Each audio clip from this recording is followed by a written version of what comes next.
my house. 5 in the morning, the lights go out. 6 in the morning, you can hear her start to shout. 7 in the morning, she'll be calling the cab. 8 in the morning, talking about the bus she had. 9 in the morning, and she just getting home. Talking about the overnight scenario. 3 in the morning, the pancake house. 4 in the Go-Go, the heart and soul of DMV music. I mean, what's the DMV without Go-Go? You hear it all throughout the streets, in the cars, on the radio, everywhere. The kids love it. The people approve. It's just our thing. I'm Malik, and I'll be sharing my point of view of this rare music. This is Growing Up Go-Go.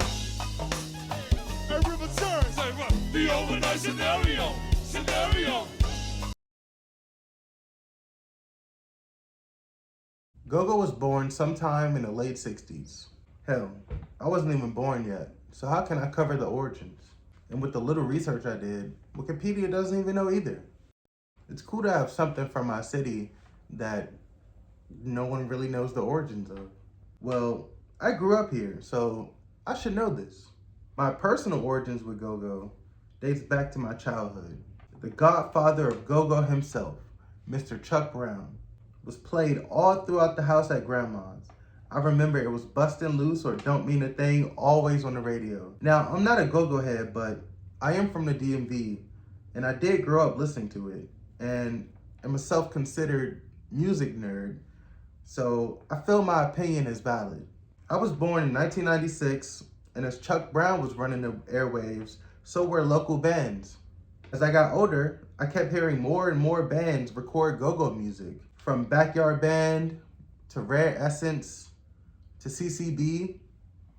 They all had an exclusive sound that paved the way for other DMV bands. There was a certain chill in the air hearing these bands and the atmosphere they created with songs like Overnight Scenario or Pieces of Me and Roll Call. These bands also had the ability to cover hit songs and make them something special. See, I had cousins and siblings, so there was not a moment where I wasn't listening to Go-Go, or at least hearing it from another source. And that just shaped my childhood coming up because I love music so much. My personal preferences were mainstream and, you know, whatever's on the radio type of music. But whenever I heard that groove, those drums, and that live instrumentation of music, such as go-go, I just couldn't help but fall in love with it. As a kid, I remember, all the grown-ups wanted to be in a go-go band, or anytime they partied, go-go was, a prominent figure to the party, Nowadays we party, we gotta have some turn up drill music or like some type of turn up club hit, At that time when I was growing up, from what I remember, it was go-go. And I used to hear it all the time. And, the grown-ups did what they did. They had their fun. And, local bands and was doing go-go too.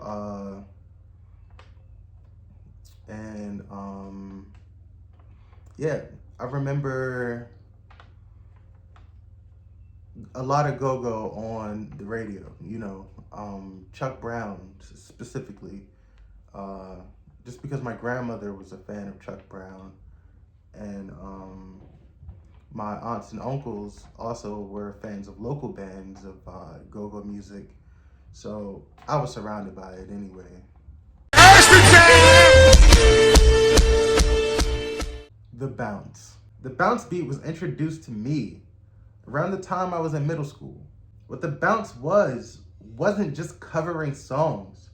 These songs had an impactful beat that you'd never forget, especially during the breakdown parties.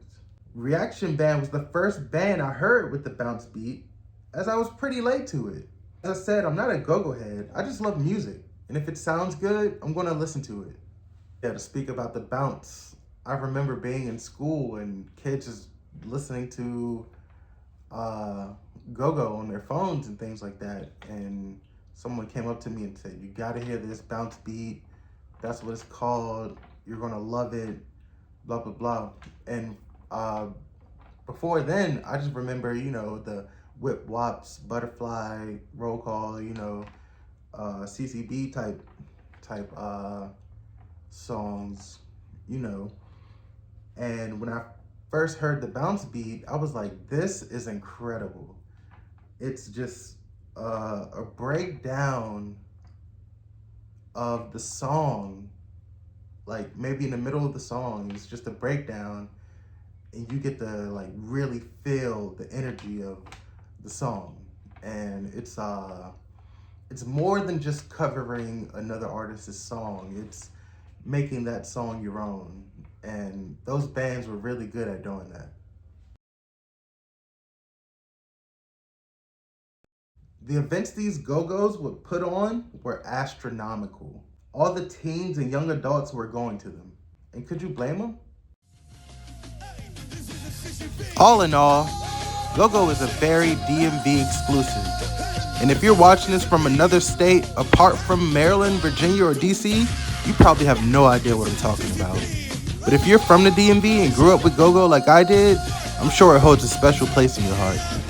Now, I know nothing about today's go-go scene, but I'm sure it's innovative and fun considering what history is attached to its name.